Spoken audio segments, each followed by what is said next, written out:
नेपाली। भारत के पड़ोसी देश नेपाल में हजारों हिंदू सड़क पर उतर आए हैं।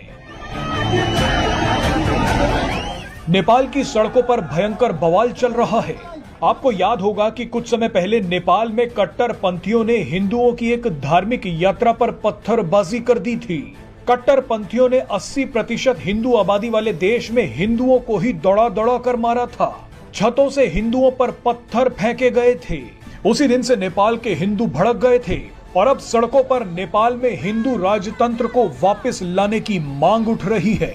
हजारों हिंदू सड़क पर मांग कर रहे हैं कि उन्हें लोकतंत्र नहीं बल्कि दोबारा हिंदू राजशाही चाहिए। हालात इतने उग्र हो गए हैं कि नेपाल की सेना को अलर्ट पर रखा गया है। प्रदर्शन कर रहे लोगों का कहना है कि नेपाल में भले ही लोकतांत्रिक सरकार हो, लेकिन वो सरकार भ्रष्ट है और काफी हद तक चीन के प्रभाव में है। चीन पैसे और ताकत के दम पर नेपाल के नेताओं को आराम से अपने नियंत्रण में कर लेता है और उसका नतीजा सबके सामने है। सड़कों पर उतरे हिंदुओं का कहना है कि नेपाल को दोबारा हिंदू राष्ट्र घोषित किया जाना चाहिए। नेपाल की सड़कों पर जो लोग राजशाही को वापस लाने की मांग कर रहे हैं वो चाहते हैं कि नेपाल दोबारा हिंदू राष्ट्र बन जाए।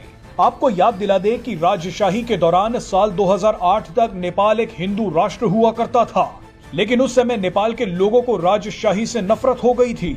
महीनों तक नेपाल में राजशाही के खिलाफ प्रदर्शन हुए और आखिरकार नेपाल को धर्मनिरपेक्ष देश घोषित कर दिया गया। नेपाल में लोकतंत्र और संविधान की स्थापना हुई, लेकिन अब ठीक उल्टा हो रहा है। नेपाल में हजारों लोग वापस राजशाही की मांग कर रहे हैं।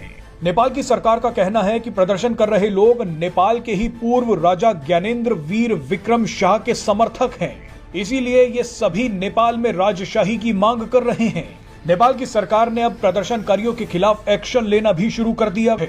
पुलिस ने प्रदर्शनकारियों को हटाने के लिए आंसू गैस के गोले भी दागे हैं।